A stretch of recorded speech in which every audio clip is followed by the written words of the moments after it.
कुरकुरीत झाले आहेत बघा वरीच्या तांदळाचे डोसे.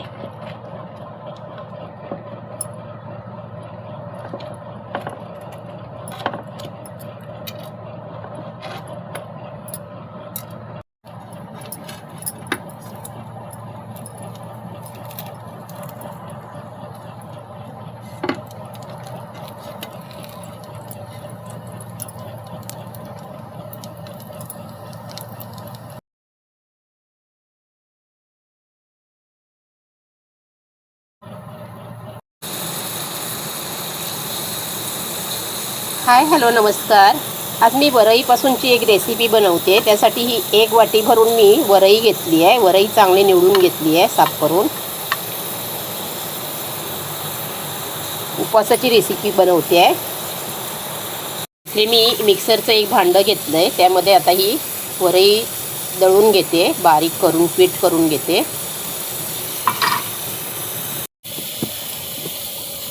हे बघा पीठ अगदी बारीक करून घेतलं आहे. एकदम बारीक पीठ दळून घ्यायचं. बाहेर पाऊस लागतोय त्याचा आवाज येतोय.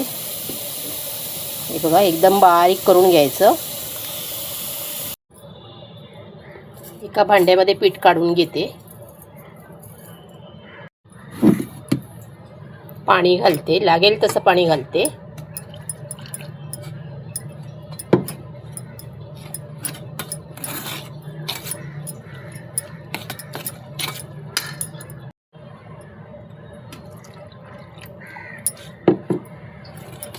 एकदम घट्ट पण नाही आणि पातळ पण नाही, असं करायचं.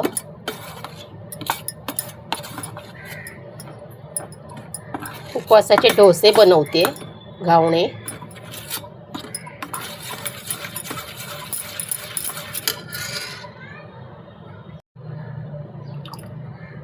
बघा परफेक्ट आहे. थोडंसं पाणी घालते अजून.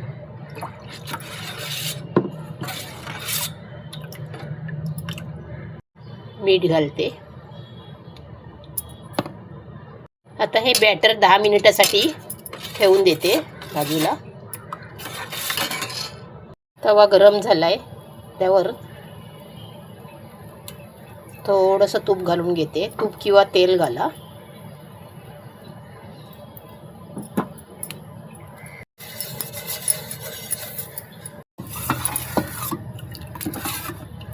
शेंगदाणा तेल घाला, तूप नसेल तर.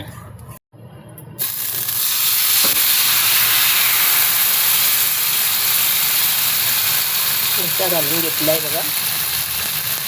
छान जाळी पडली आहे. मी मीडियम केलं आहे.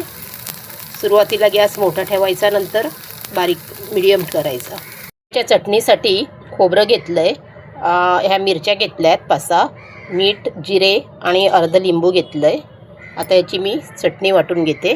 उपवासाची चटणी असल्यामुळे यामध्ये लसूण घातलेला नाही आहे. मी उकडलेले 3 बटाटे घेतले आहेत, मिरच्या घेतल्या आहेत आणि कढीपत्ता घेतला आहे. ह्याची मी आता भाजी बनवते आहे. बटाटे कापून घेतले.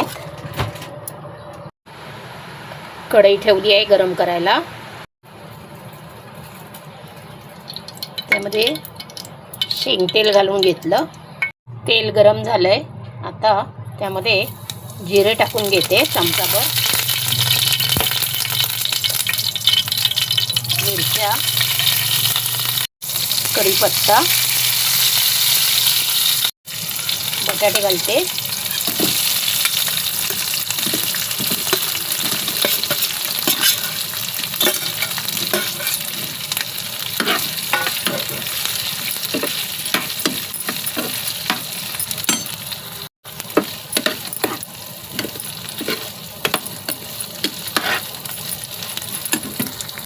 चवीनुसार मीठ घालते. थोड्या वेळासाठी झाकण ठेवून घेते.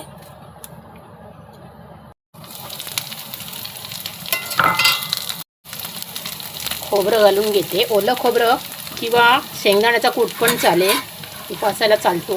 शेंगदाण्याचा कूट किंवा ओलं खोबरं. मी ओलं खोबरं घातलं आहे.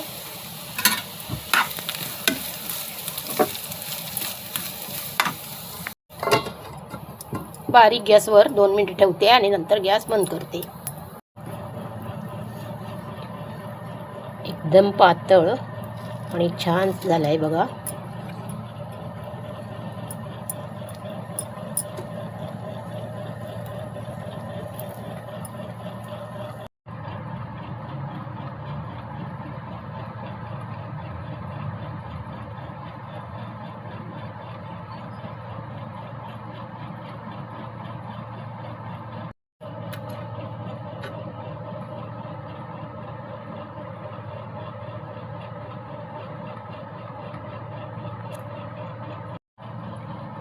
वरीच्या तांदळाचे डोसे कसे झाले नक्की कमेंट करून सांगा.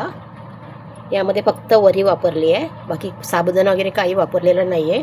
आणि उपासाची बटाट्याची भाजी, उपासाची चटणी आहे आणि वरीचे डोसे आहेत. नक्की करून बघा आणि कमेंट करून सांगा कसे झाले प्लीज.